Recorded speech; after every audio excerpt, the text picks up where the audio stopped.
جی بسم اللہ الرحمن الرحیم۔ ماضی معلوم کی گردان بھی مکمل ہو گئی، اس کا سیغوں کی پہچان بھی، اور اس کا ترجمہ اور اس کا اجرا یہ الحمدللہ مکمل ہو گیا۔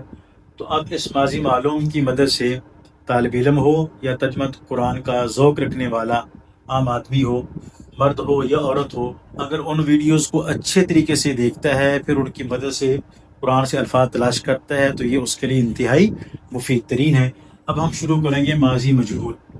معلوم اور مجہول میں فرق بھی پہلے کچھ اشارہ کر دیا تھا۔ فرق یہ ہے، ماضی معلوم کا مطلب ہوتا ہے کہ جو کام کرنے والا ہے اس کے بارے میں علم ہے کہ یہ کام کس بندے نے کیا ہے۔ ہم چونکہ لفظ لے کر چل رہے تھے ضربہ، کہ مارنے والا کون ہے، تو اس کے بارے میں پتہ تھا کہ مارنے والا یا تو ہے، یا مارنے والا میں ہوں، یا مارنے والا ایک تیسرا آدمی ہے۔ اب یہاں پر ضریبہ اس کی گردان کا نام ہے ماضی مجہول۔ مجہول کا مطلب جس کا جہالت سے، معلوم علم سے اور مجہول جہالت سے، کہ وہاں معلوم تھا کام کرنے والا جس کو فاعل کہتے ہیں، اور یہاں جو کام کرنے والا جس کو فاعل کہتے ہیں وہ مجہول ہے، اس کے بارے میں علم نہیں ہے۔ تو کام تو ہوا ہے لیکن کیا کس نے ہے اس کے بارے میں علم نہیں ہوگا۔ کام ہوا ہے لیکن کیا کس نے ہے اس کے بارے میں علم نہیں ہوگا۔ تو اس کا ترجمہ جو ہے نا وہ قرآن پاک میں بڑا استعمال ہوتا ہے، اور اس کا ترجمہ بھی سمجھ لیا جائے۔ ضریبہ کا مطلب کیا ہے؟ اب یہ چونکہ پہلے غیب کے سیغے چلیں گے، پہلے 6 سیغے غائب کے چلیں گے۔ اب چونکہ ماضی معلوم کا ہم نے ترجمہ تفصیل کے ساتھ کر لیا ہے، تو اب ان کا پوری تفصیل میں جانے کی ضرورت نہیں، اجرا کریں گے اور ایک چند سیغوں کا ترجمہ کر کے ساری گردان کا کریں گے۔ اب دیکھو ضریبہ کا غائب کے سیغے، اس کا ترجمہ کرتے ہیں مارا گیا وہ ایک آدمی۔ مارا گیا وہ ایک آدمی، مارا گیا وہ ایک آدمی۔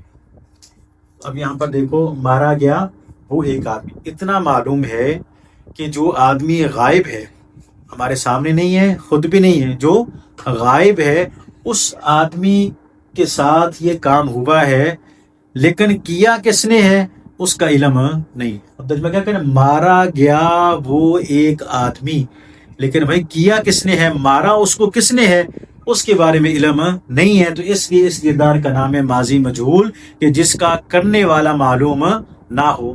اب اس سے ترجمہ جو بالکل آسان ہو جائے گا۔ ضریبہ کے بعد کیا ہے؟ ضریبہ۔ تسنیہ کا ترجمہ کیا ہو جائے گا؟ مارا، مارے گئے وہ دو آدمی۔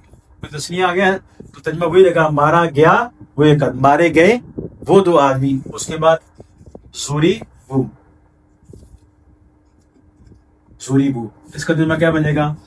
مارے گئے وہ سب آدمی، مارے گئے وہ سب آدمی۔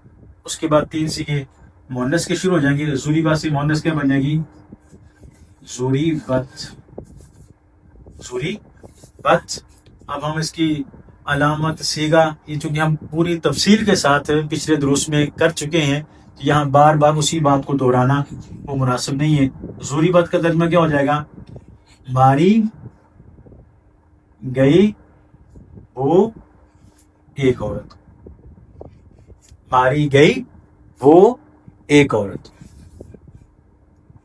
اس کے بعد تسنیہ اس کا بن جائے گا، تسنیہ کیا بن جائے گا؟ ضریبہ تا۔ اب ترجمہ کیا ہو جائے گا؟ ماری گئی وہ دو عورتیں۔ تیسرا سیغہ جمع کیا ہے؟ اس کا جب اجرا کریں پھر سارے اور نکالیں گے۔ ضریب، ضریبت، ضریبتا، ضریبنا۔ اب اس کا ترجمہ کیا ہو جائے گا؟ ماری گئی وہ سب عورتیں۔ مارا گیا ایک مرد، دو مرد، سب مرد، ایک عورت، دو عورتیں اور سب عورتیں۔ اس کا اجرا انشاءاللہ کریں گے۔